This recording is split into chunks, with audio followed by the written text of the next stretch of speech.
ఛత్తీస్గఢ్లో ఇటీవల జరిగిన ఎన్కౌంటర్లో తెలంగాణ సెక్రటరీ దామోదర్ అలియాస్ బడే చొక్కారావు హతమయ్యాడు. నిజానికి గత నెల 27న అతని తల్లిని ములుగు జిల్లా ఎస్పీ సబరీష్ కలిశారు. పోరుకన్నా ఊరుమిన్న నినాదంతో జనజీవన స్రవంతిలో కలిసేలా తన కుమారుడికి చెప్పాలని చొక్కారావు తల్లిని కోరారు. కొడుకును చూసి చనిపోవాలని ఉందంటూ పోలీసులతో అన్నారామె. ఎక్కడున్నావు కొడుకా, చచ్చిపోతున్నా నువ్వు ఇంటికి రావాలే, నిన్ను చూసి చచ్చిపోతానని తల్లడిల్లుతూ మాట్లాడారు చొక్కారావు తల్లి బతుకమ్మ.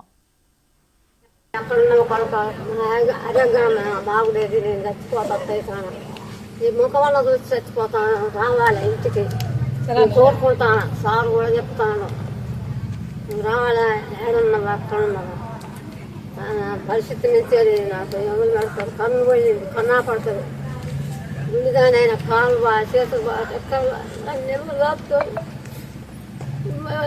ఇలా సాపుతాంటే దుఃఖమైన బిడ్డ, ఎక్కడున్నా రావాలి ఇంటికి కోరుకుంటాను. నేను నాకు ఇల్లు లేదా ఏం లేదా, మీరు ఎప్పుడు పోతే చూస్తా కాపాడకుండా సత్యం ఇంకా రావడానికి చెప్తాను.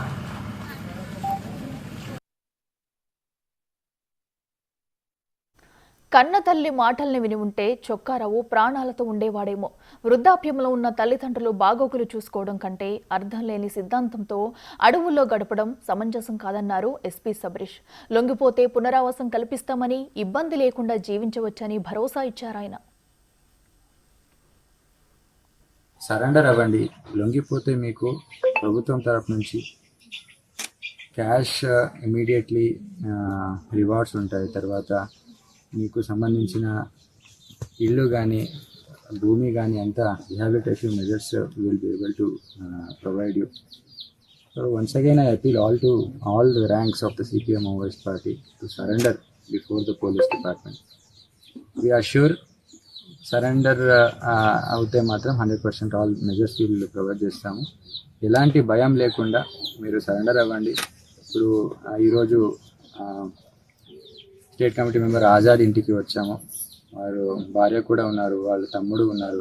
వాళ్ళందరిది రిక్వెస్ట్ ఒకటే, మీరంతా వచ్చి ఫ్యామిలీతో జీవించాలి అనేది వాళ్ళు కూడా కోరుకుంటున్నారు. దామోదర్ ఇంటికి కూడా వెళ్ళాము. వారి అమ్మకి ఆరోగ్యం అస్సలే బాగాలేదు. కొడుకు తనతో ఉండాలని తను కూడా చాలా వరకు రిక్వెస్ట్ చేస్తున్నారు. ఎక్కడో ఉండి మీరు రిలవెన్స్ లేని సిపిఎం మావోయిస్ట్లో పనిచేయడం అనేది అసలే that is a meaningless life. So నేనేం చెప్తున్నానంటే, మీరు ఇలాంటి ఏజ్ రిలేటెడ్ హెల్త్, ఇప్పుడు ఈరోజు ఆజాద్ వారి తండ్రి కూడా హెల్త్ బాగాలేదు, ములుగు హాస్పిటల్లో జాయిన్ అయి ఉన్నారు. మీ తల్లిదండ్రులతో మీరు చూసుకోకుండా ఈ ఏజ్లో మీరు వదిలిపెట్టి అక్కడ ఉండడం అనేది it doesn't have any meaning. So మీరు ఊరికి తిరిగి రండి, మీ ఫ్యామిలీతో ప్రశాంతంగా జీవించండి, మీకు అన్ని రకాల సహాయం చేస్తాము అని చెప్పి నేను హామీ ఇస్తున్నాను ఈరోజు. ఇదంతా జరిగిన కొన్ని రోజుల వ్యవధిలోనే ఛత్తీస్గఢ్లో జరిగిన ఎన్కౌంటర్లో దామోదర్ అలియాస్ బడే చొక్కారావు హతమయ్యాడు. దశాబ్దాలుగా మావోయిస్టు పార్టీలో ఉన్న అతనికి కుటుంబంతో సంబంధాలు ఎప్పుడో తెగిపోయాయని కొందరు చెబుతున్నారు. జీవిత చరమాకంలో ఈ కన్నతల్లికి గర్భశోకం మిగిలింది.